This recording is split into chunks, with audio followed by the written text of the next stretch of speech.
Hello दोस्तों, नमस्कार। Welcome back to Curious for the daily dose of football. तो सबसे पहले बात करते हैं आईएसएल के ब्रॉडकास्टिंग टेंडर के बारे में।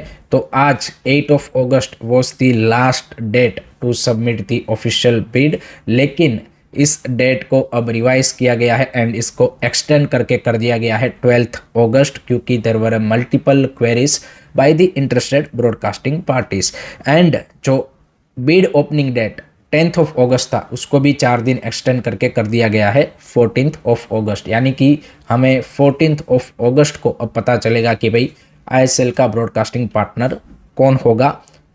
इस टेंडर में जो प्री बिड मीटिंग हुई थी उसमें Sony, FanCode and American production company NEP group ने उस प्री बिड मीटिंग को अटेंड किया था, लेकिन उसके बाद एज सच कोई कॉन्क्रीट इन्फॉर्मेशन नहीं है कि बाकी कोई और भी जो इंटरेस्टेड ब्रॉडकास्टर है, लाइक यहाँ पे जियो हो गया या फिर जी हो गया, जिन्होंने अटेंड किया है कि नहीं किया है। So let's see, wait and watch कि भाई कौन यहाँ पे ऑफिशियल ब्रॉडकास्टर बनता है। आपके क्या ओपिनियन है, आपके क्या thoughts about this, comment section में जरूर बताइएगा। सेकंड दोस्तों, बात करते हैं after Jamshedpur FC pull out from ISL, there is a one more club जो कि यहाँ पे लीग से पुल आउट कर गया है, but it is not from ISL, it is from IFL and the club is Aizawl FC। Yes, Mizoram club farmer I league winner ने भी अपना जो फर्स्ट टीम है उसको IFL में खेलने से पुल आउट कर लिया है एंड उन्होंने अपना जो IFL का लाइसेंस है उसको नागालैंड का जो क्लब है नागालैंड यूनाइटेड, उनको बेचने का डिसीजन लिया है। एंड ये डिसीजन लेने के पीछे रीज़न है फाइनेंशियल रिसोर्सेज की कमी, क्योंकि जो आईएफएल का भी न्यू मॉडल है, क्लब लेड मॉडल, उसमें जिस तरीके का पार्टिसिपेशन फीस एएफएफ ने डिसाइड किया है वो ऑब्वियसली यहाँ पे मिजोरम का जो ये क्लब है आइजोल एफसी, उनके लिए वायबल ऑप्शन नहीं है। तो उसके चलते उन्होंने यहाँ पे अपना आईएफएल से पुल आउट करने का डिसीजन लिया है। वो यहाँ पे मिजोरम में जो वहाँ की स्टेट लीग है एंड वहाँ की यूथ लीग से और वहाँ की जो एकेडमीज़ है अपनी, उसको वो रन करने का यहाँ पे डिसीजन लिया है। बट जो यहाँ पे फर्स्ट टीम है उसको उन्होंने शट डाउन किया है। News for the Nagaland fans, क्योंकि वहाँ से एक क्लब अब उनको नेशनल लेवल की जो सेकंड टियर लीग है आईएफएल, उसमें खेलता हुआ देखने को मिल जाएगा। मोस्ट प्रोबेबली दीमापुर से वो खेलेंगे। एएफएफ का अभी क्लियरेंस बाकी है बट मोस्ट प्रोबेबली वो दे देंगे। But bad news for the you can say कि मिजोरम फैंस एंड प्लेयर्स, क्योंकि उनके पास अब एक पाथवे के तौर पे यहाँ पे जो वहाँ का लोकल क्लब जो कि एक आपकी नेशनल लेवल की लीग में खेलता था वो अब नहीं खेल पाएगा। And the another thing is कि वहाँ से ही जो दूसरा क्लब है चनमारी एफसी, उनकी भी फाइनेंशियली सिचुएशन अच्छी नहीं है। लास्ट सीजन दोनों ही क्लब को स्टेट गवर्नमेंट ने फाइनेंशियली असिस्टेंट देके यहाँ पे आईएफएल में खिलवाया था, बट इस बार यहाँ पे ये चीज़ें मुश्किल दिख रही है। एंड ऑलरेडी चनमारी एफसी ने भी रिसेंटली एएफएफ को लेटर लिखा था कि ये जो मॉडल है इसमें भाई यहाँ पे हमारे जैसे जो लो बजट क्लब है उनके लिए खेलना मुश्किल है। तो देखते हैं कि चनमारी एफसी भी क्या आईएफएल में खेल पाता है या फिर वो भी पुल आउट करते हैं। And there is a one more club in IFL जो कि भी आइजोल एफसी जैसा डिसीजन लेने के लिए सोच रहा है, and that club is from the west side. So let's wait and watch कि यहाँ पे क्या एक और आईएफएल क्लब यहाँ पे पुल आउट करता है from the IFL. So this is not a good scenario for the Indian football league ecosystem, क्योंकि आईएसएल में भी क्लब्स आर स्ट्रगलिंग, आईएफएल में भी clubs are struggling, and the situation at the moment is really critical. But unfortunately there is a lack of vision and a lack of coordination between the clubs, AFF and every stakeholder to resolve this situation. तो let's सी आगे क्या होता है। But आपके क्या thoughts हैं comment section में जरूर बताइएगा।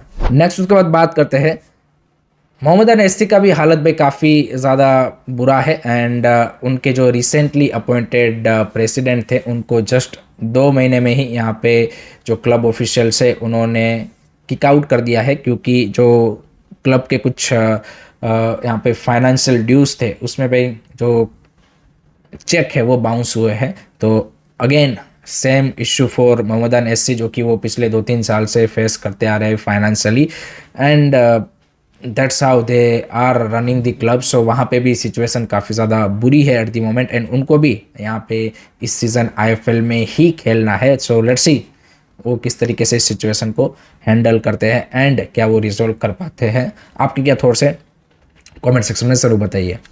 नेक्स्ट उसके बाद बात करते हैं भाई दुरांत कप के बारे में। तो दुरांत कप में कल दो इंटरेस्टिंग मैचेस थे, जिसमें फर्स्ट मैच में एससी दिल्ली ने भाई यहाँ पे 7-0 से जो है वो श्रीलंकन क्लब डिफेंडर एफसी को भाई थ्रेश कर दिया है, and it was a completely one sided match. And उसमें भी भाई यहाँ पे जो उनके नए ब्राज़ीलियन स्ट्राइकर है एससी दिल्ली के, उन्होंने भाई यहाँ पे रोड्रिगो दी सिल्वा, उन्होंने भाई 5 गोल मारे। So it was a perfect match for SC Delhi.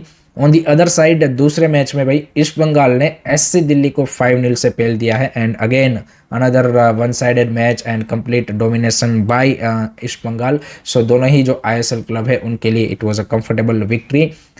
East Bengal को अब वेट करना पड़ेगा बाकी ग्रुप्स के क्या रिजल्ट आते हैं, उसके बेस पे ही उनका जो सेकंड ग्रुप पे फिनिश है उसके चलते क्या उनको क्वार्टर फाइनल में जगह मिल पाएगी नहीं मिल पाएगी। मोस्ट लाइकली मिल जाएगी क्योंकि 6 पॉइंट है, 12 का जीडी है। So I think it is gonna be comfortable numbers to get into the quarter final.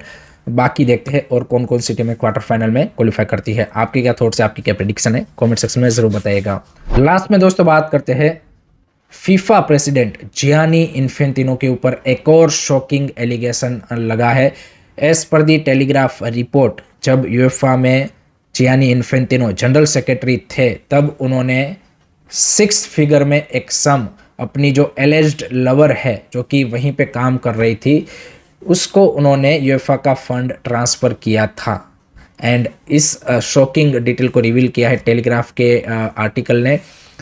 इस ट्रांसफ़र को यहाँ पे यूएफए ने भी कंफर्म किया है कि हाँ भाई ऐसा एक पेमेंट किया गया है, but as per the rule किया गया था। उनका ऐसा कहना है एक एमबीए कोर्स के लिए और वो सब उसके लिए किया गया था। बट एट द मोमेंट भाई UEFA at any cost wants to remove Infantino from the president post. तो उनके अगेंस्ट जितने भी उसके प्रीवियसली आई वुड से कि एलिगेशन है वो यहाँ पे निकल के आ रहे हैं। नॉट ओनली दैट, यूएफए का जो स्टांस है regarding all the FIFA competition boycott वो अभी भी उस चीज़ के ऊपर फर्म है। एंड जब तक यहाँ पे इन्फेंटिनो हटेंगे नहीं तब तक I think UEFA is gonna be pressurise from every side to make it possible. So this saga of FIFA president versus UEFA is going like a crazy thing. आपके क्या थॉट्स है कमेंट सेक्शन में ज़रूर share कीजिएगा। So that's it from my side guys regarding today's football news. I hope कि आपको पसंद आया होगा। Keep supporting this channel, don't forget to like share and subscribe Curious सरी। जय हिंद, जय भारत।